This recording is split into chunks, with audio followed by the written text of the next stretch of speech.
katanya kan alasannya kan sudah diserahkan ke saya. Kalau diserahkan saya kan terserah saya mau atur seperti apa. Ya logikanya nggak seperti itu. Logikanya nggak seperti itu. Artinya apa? Kembali lagi tadi, kalau mau dia bicara diserahkan kepada dia, dasar hukumnya apa? Ya itu dia.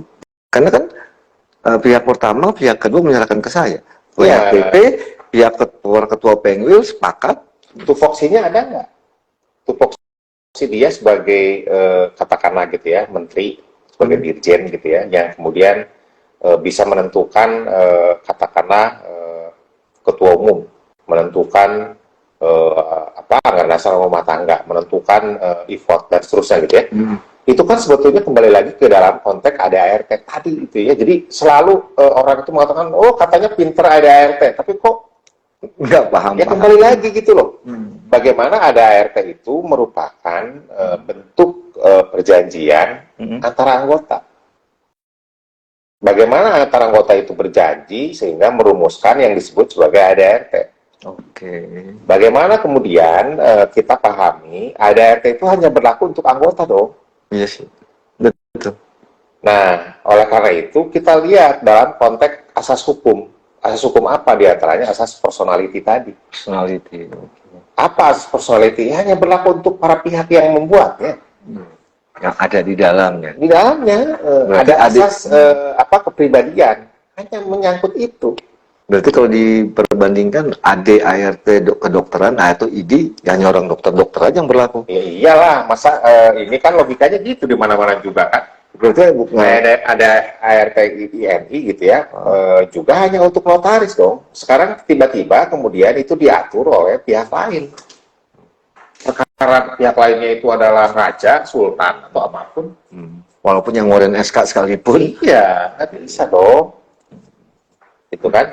Jadi harus kembali taat asas itu tadi yang saya bilang.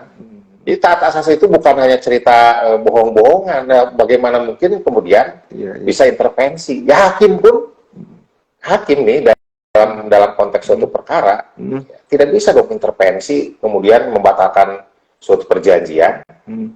Kan banyak beberapa jurisprudensi yang kemudian mengatakan itu gitu ya. Iya. Kecuali udah masuk ke ranah yang kemudian disebut sebagai sengketa kan gitu. Nah, tapi kan kalau seandainya saya tidak mau keluarkan SK pengakuan, gimana? Pengakuan terhadap pengurusan kan SK-nya dari kami. Ya, itu hal lain ya. Dalam konteks apa? Dalam konteks pribadi notarisnya? Bukan. Dalam konteks organisasi. Itu dasar hukumnya apa? Kan gitu logikanya gitu. Kan yang mengeluarkan pengesahan perubahan nama di kepengurusan kan kumah.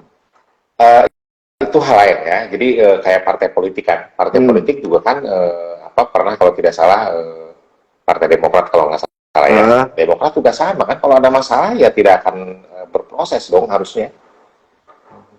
Ya sama dengan sertifikat. Gitu. Sertifikat terjadi masalah dicek juga tidak bisa dilakukan pengecekan karena sengketa. BPN mau nggak membalik nama? Ya nggak mungkin mau lah karena belum kondisi sengketa. Sama dong seperti itu gitu ya perlakuannya. Jadi apa yang bisa kemudian dilakukan pendaftarannya gitu ya terkait dengan katakanlah perkumpulan ya memang harus dalam posisi yang clear and clean. Perubahan nama pengurusan itu. Jadi kan terjadi pemilihan, terjadi ketua umum yang baru dan seterusnya itu harus clear and clean. Iyalah. Baru bisa dibalik nama. Persis. Selama ya, ini kita lihat dulu PPI IPAK juga sama kan. Yang ada diblokir ya. Tadi makanya sebelum ada clear and clean, kemudian nggak mau. Ya jangan sampai kemudian di INI juga nanti diperlakukan begitu dong. Nah, kalau seandainya cuman karena ini ada dua nih, ada gambaran dua yang akan terjadi. Satu kongres luar biasa. Dari kacamata Kang Bro, kumham mana yang akan dia dukung? Ya saya sih tidak mau berandai-andai lebih jauh ya. Yang paling penting sebetulnya kenapa saya selalu mendengungkan musyawarah mufakat. Kenapa? Karena kalau kemudian terjadi perpecahan gitu ya, bisa jadi kemudian nanti akan ada muncul dualisme. Ya kayak PDI Perjuangan gitu ya. Dualisme begitu? Iya. Dualisme atau beberapa lisme gitu ya. Multilisme berarti. Nggak hanya dua. Itu tadi makanya saya jangan sampai lah ya, dulu kan cerita Pak Surya Paloh dengan Pak Abu Rizal Bakri gitu. Ya. Kemudian kalah buat Nasdem betul pecah ya, apalagi gitu ya. Itu kan jangan kemudian kita meniru dari partai politik, karena itu bukan partai politik, kita bukan partai politik kan. Ya, tapi kan kalau iya ini kan jelas Kang. Dalam artian kalau iya ini kan yang saya tahu, koreksi kalau salah, kan cantolan hukumnya jelas. Kalau udah ada undang-undangnya, satu-satunya wadah apakah mungkin? Ya Selama kalau undang-undang seperti itu kan UUD 45 kan jelas kan. Kemerdekaan berserikat dan berkumpul itu dijamin oleh pasal 28. konstitusi kan.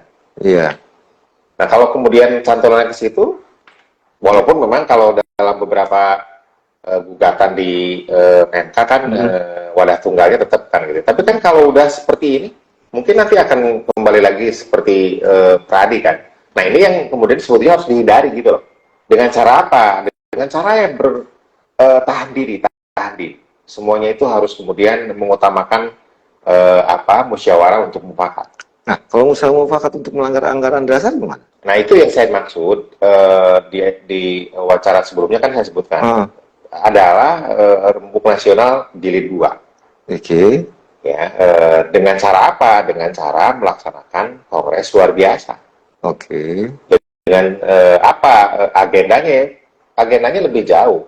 Nanti apakah kemudian pemilihan ketua umum, selanjutnya juga harus apa agendanya gitu loh. Yang kemudian tidak dalam konteks pelanggaran atau melanggar ADART. Oke. Karena inti dari semua ini sebetulnya adalah kita punya ADART. Ya. Itu yang harus dijalankan. Tadi yang disebutkan asas personality, asas kepribadian, itu yang harus dijalankan. Tidak bisa atau tidak boleh kemudian kita diintervensi oleh pihak lain. Nah, kalau sudah saat ini, kalau kita merujuk saat ini kan oke lah, saat ini sudah makin memanas. Tapi kan kalau ada berpendapat bahwa ini kejadian ini kan akibat. Akibat. Ini akibatnya kan, ya, pasti ada sebab-sebabnya. Nah, makanya kenapa judulnya menelisik? Dalam artian sebetulnya permasalahan ini bermuncul dari apa sih, dari mana sih?